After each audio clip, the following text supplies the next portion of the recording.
Hello, folks, and welcome back to Dusty Tracks BC. We are here in the middle of Cranbrook, BC, in the Key City Theatre. And Galen Olstead, the executive director, has kindly agreed to join us. Hello. Hello. How are you today, Galen? I'm doing great. Yeah? Yep, having a great morning so far. Thank you for meeting us bright and early on a Saturday morning. It's very kind of you. It's early. It's very early. I do kind of think before noon on a Saturday should really be reserved for like books, coffee, like maybe if it's snowboard season, but books and coffee predominantly. Books and coffee? Yeah. Yep, that works. Yeah. And will you introduce who this is with us here? This is Stella. Yep, who knows her name very well. Yeah, Stella's my black lab that comes to work sometimes. She is such a cutie. Yeah. Will you tell us a little bit about what it is you do here at Key City? I wonder some days. Don't we all? So I'm the executive director. Overall, it's kind of having oversight of a live performance venue and artistic direction of the venue. So I book the acts, bring in different shows that are traveling through, do some producing. So we produce live theater here, and we produce some locally made pieces. And then the other less interesting stuff of the job is overseeing staff and budgets and operations and facilities and all those things. Let's see, there's a lot in one role. Yep. How do you like the kind of aspect of shaping what direction the theater's going in? Like, what goes into picking the right acts for this area and figuring out who's coming into town? A lot of it is knowing the community. So getting out and having conversations and seeing who's out there. A lot of it is seeing what's worked in the past and running with that. We've got some excellent partners, especially in the presenting end. We've had really good fortune to have some people here who really know what they're doing, so they lend their expertise. And sorry, when you say presenting end, is that people on stage? Is that people putting up the shows? Who's the presenting end? People putting up the shows. So I'll give an example. We work with Kootenai Concert Connections. There's a person there, FJ Hertak, who's been doing this for years and years and years. And FJ is the kind of person who can just pick out a show and knows exactly what's going to work, and it's that kind of experience that we have that helps make the place run. That makes a lot of sense. And then, and a lot of it is also data driven. So we do a lot of, we look at ticket sales, what things have sold, what things are not selling as well as they have in the past, and compare that. There's a lot of use of data that we've collected. Very neat. And is there a way you can kind of characterize what it is that Cranbrook likes to watch on stage? It might be too broad of a question. Well, it's funny. It's sometimes like it's easier to say like what don't people like? Oh, okay. What don't people like? So broadly, jazz really struggles here, which is funny because we have amazing jazz musicians, and there's actually a cool jazz, small, but there's a cool little jazz scene going on. But presenting jazz doesn't work very well here. Interesting. Yeah. And so you're talking about the experience that it takes to kind of be doing something like this. Tell me a little bit about what jobs you worked and what you did before getting here to Key City Theatre. Jobs before here. Well, way back when, at the start of my career, I worked at the Albert Hall. Will you give us a little bit of context? Is that just a regular hall down the street? What is the Albert Hall? So the Albert Hall, I think it's called the UK's. It's like a small little theater for the UK. It's 5,000 people. Tiny. Tiny.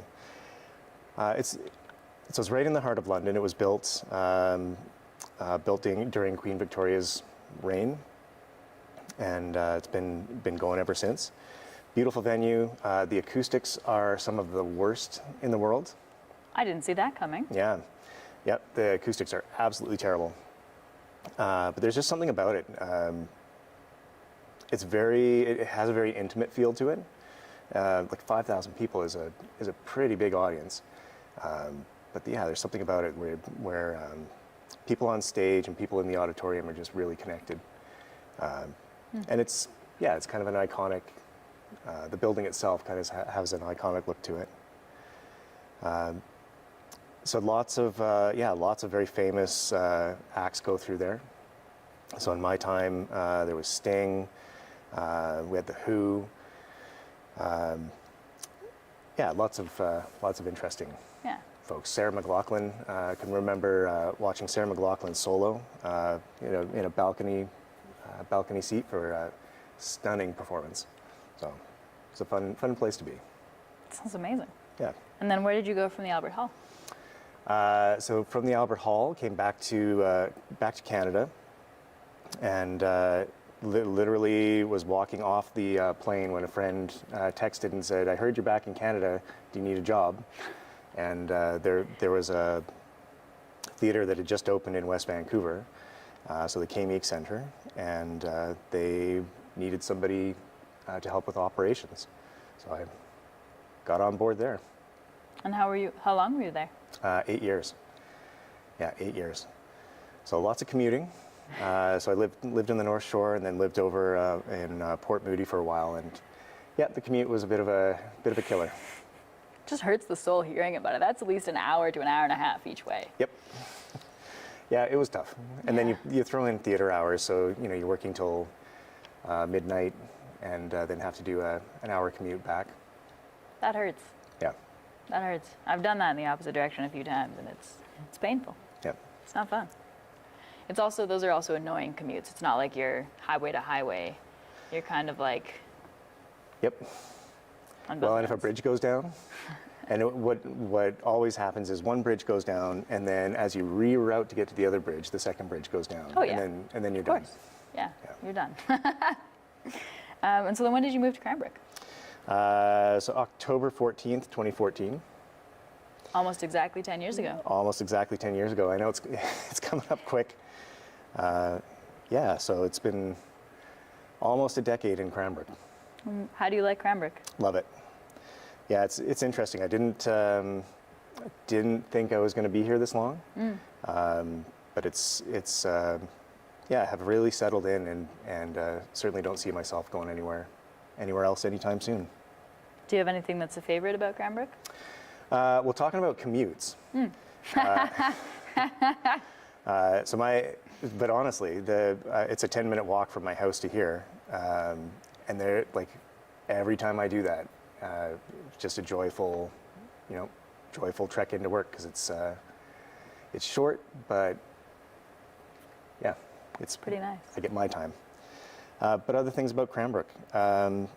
So Cranbrook is, it's pretty rural. It's out there. It's removed, and it's a little bit industrial. It's got a real kind of industrial brand to it. One of the things I love about it is beneath that there's a really substantial arts scene going on, and particularly music.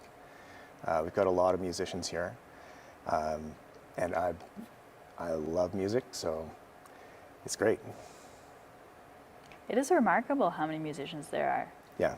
I hear highest number in the in the Kootenays of. Yeah, we were looking professional at census data, just about artists in West and East Kootenays, and one of the surprising things that came out was that Cranbrook specifically has more musicians than anywhere else in the Kootenays. Right? That's pretty cool. Yeah. Yeah. Other areas of the arts maybe need to come up a little bit, but we've got lots of musicians. Well, that's really neat. And what role do you find the Key City Theatre plays in this art scene in Cranbrook? So we're a good platform to help promote and present. We historically have not done a lot for developing, and so in the last couple of years, that's been something that's we're starting to focus more on, like how do we help emerging artists develop their skills and develop markets. And it's really tough when, you know, you've got a center here. Our next closest one is, you know, we've got 50 kilometers away up at Kimberley. And then outside of that, you know, you're going hundreds of kilometers before you're finding your next venues. So to figure out how to develop an ecology is challenging. Yeah, that's hard. Yeah. And how long has the Key City Theatre been around? Will you tell me a little bit about the history of it? So the origins of Key City Theatre, the theatre itself was 1992, but the building predates that. So the theatre is actually built inside a former facility. So in 1952, this used to be a gymnasium. And then through the 1970s, they added some other parts to the outside of the building. And then in 1992, they gutted the entire thing and then rebuilt the theatre on its footprint. But they kept big parts of it. So our roof structure and all our wall structure date back to 1952. Wow. That's very cool. Yeah. And like, why did it come to pass? Why was there a need for a venue of this size? So it's a very vibrant community. So I think just in terms of the, like, to respond back to what the community was needing. And then at the high school, so Key City Theatre is attached to a high school. We've got Mount Baker just on the other side of us. And so the idea is that it's one part community theatre, one part professional venue, and one part learning environment. And the learning environment part is kind of the bedrock of the facility. And so that's with the school district and the participation with the high school. So I think it's just really a smart economical way of looking at it, of how do they find all these different parts to add in and make it a functional facility. That's cool. It can be a little challenging because it's not one, there's not kind of one perspective. Like a lot of theaters are professional theater, or there may be a professional community blend. But having the learning environment, it just makes it a bit more challenging of a space to run. And how does that kind of play out? Does it mean it's like harder to book different things, it's harder to schedule it, or is it more just hard to keep the theater in a certain space? Like how does that challenge arise? Scheduling is always a challenge, and balancing that out, like figuring out who gets time in the theater and how to provide that access. Staffing. So staff skills get different when you're trying to have staff that can both teach and mentor alongside running shows. So just because you're good at, let's say you're good at doing lights or you're good at, running sound, doesn't mean you're going to be a good instructor, and vice versa. Yeah, those are hugely different skills. Yeah, so so finding a space that allows for that kind of availability can be a bit challenging. Yeah, that makes a lot of sense. And so then with all of these different pieces, the community piece, the professional piece, and the school piece, how do you see Key City's role in the art scene here right now? Like why is it important to have a theater? So I think as an arts facility, I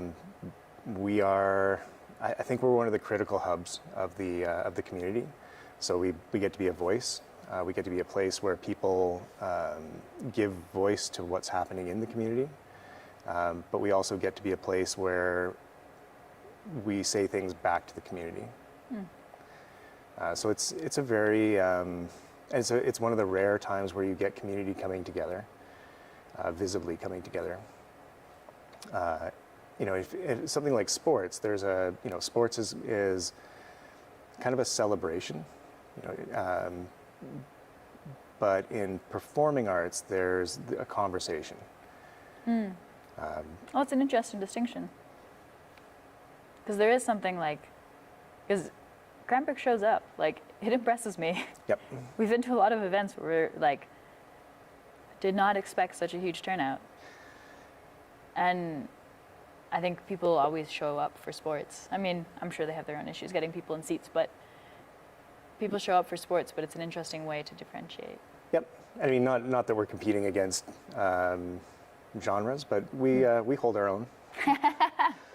And I think it shows the value of both. Yep. Yeah, and I think one of the things that we add to it consistently is, we bring joy, we bring a lot of happiness, and you can see people traveling from really substantial distances to come to a place where they get to experience that, but they also get to experience that with other people. Pretty remarkable thing. Yeah. And it's nice to be part of. I bet. It's pretty cool when you get to see something you've put blood, sweat, and tears into finally show up on stage. Hi, Stella. On a personal level, she's so cute. What do you love about theater personally? Community. So at a very young age, it was that sense of being connected, but there was a focus. So I really like being in a space that, and I think there's something about specifically a theater community that you find there's a caringness that happens with that. So being part of that has always been, yeah. That's what always been. has always been something I love being part of, and I think in this job help create. It's pretty cool. Yeah. I think it's so cool that Cranbrook has two theaters with very different goals, but very community-oriented goals. Yep. How does that work, working alongside the Cranbrook Community Theatre? Good. I think it's very different. Cranbrook Community Theatre, they're producing and developing a lot of work. We do produce and develop some work, but certainly not. We're not doing a full season. We're not doing like they do 4 or 5 shows a year, and we're not doing that kind of scale. Yeah, I think it's a bit different of approach between the two. I like to think of it as being a very parallel process.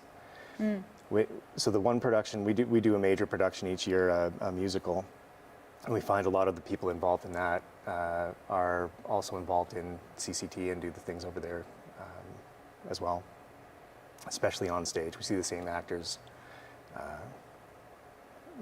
on both stages. That's what we were hearing. We spoke with Peter Schulk at CCT. Yeah. He was talking about how the actors often are in both plays or like trying to balance. Yeah, it's amazing. It seems like a lot of opportunity for actors in the area. Yep. Which is quite cool. Yeah, it was one of my first impressions. I saw a show over at CCT just before as I was moving here, and that the level and quality there was one of the first things that struck me. It was like, okay, I'm heading into the right community. That's pretty cool. Yeah. It's exciting when you kind of have those clear signposts of where you're heading. Yeah. Is there anything you're excited that's coming up, that's playing soon, showing soon?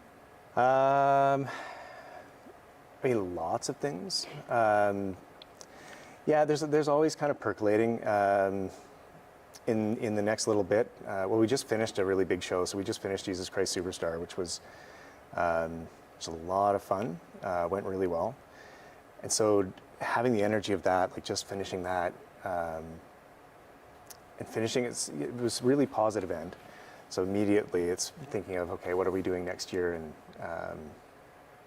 trying to put the pieces together for that. So that would be a big one. And no, I don't know what the show is.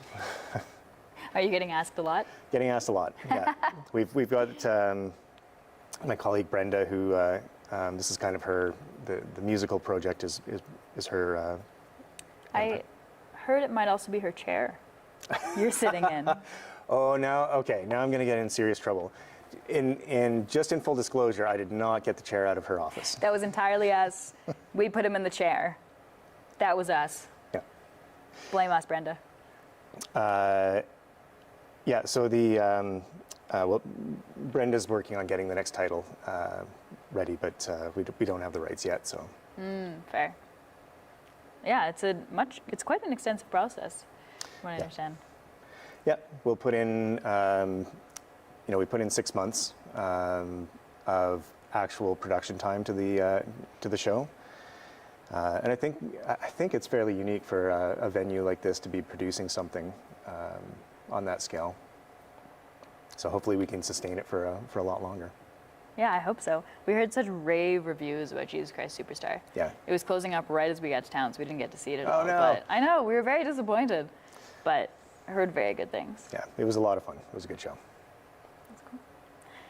Is there anything you think people don't know about live performances that they should know? No. Oh, that's good. That's good. No, I don't know. That's an interesting question. No, I think people are pretty tuned in. No, not really. That's remarkable, because I find one of the things I love about the show is that there's so much to see behind the scenes of something, and people don't always know the full story. And I feel like it's a pretty good indicator of the art scene here, and also just like live audiences in general, that there's not much that's being missed. It's a good sign. I don't think so, but it could also just be I'm so used to being in the backstage or in the thick of it that I don't think about, like, those things maybe don't seem surprising until you go, oh, I didn't realize that was a thing. Maybe, like when someone walks in whistling and you just can't handle it. Well, that's pretty much all of the questions I had. Is there anything else you want to touch on before we sort of wrap up today? No. No, I think one of the questions you'd asked earlier was just about was a bit about the importance of a venue like this in a community. And so one of the things that I really noticed in moving out to the Kootenays, so we've got all these these rural communities. So there's Revelstoke, there's Golden, there's Nelson and Trail, and all of these places have a facility like this, and they have a team. They have these people that are involved in them that are very similar, very different. They all have their own flavor. But there's these crazy people who are like, they put in so much time and energy to, so much passion to being part of the community, and doing that through the arts and through a facility that acts as a hub. And so it's neat to be this kind of important feature within the community, but also to see that there's this community of communities that happens from that. Yeah. So I don't know what that means, other than Good things? Yeah, I think there's, like, you see it in other communities. This importance of what the arts is. I think it's so important. Yeah, yeah. That's cool. It's amazing to hear, like, I think arts don't always get the best rep in different ways. Money going towards it or taking up time. I know I definitely argued with my parents when I was a kid of, like, math class or theater class. But I think it's amazing to see how prolific and important it is to a lot of people. Yeah. On that note, thank you, Galen. Well, thanks for coming out to Cranbrook. Oh my gosh, thank you for having us and having us on this beautiful stage on a Saturday morning. A rare time where there's nothing happening here. I know, I feel a little lucky that we got to, like, sneak in, see the theater, steal some of your time when you're not too crazy busy. But yeah, thank you again.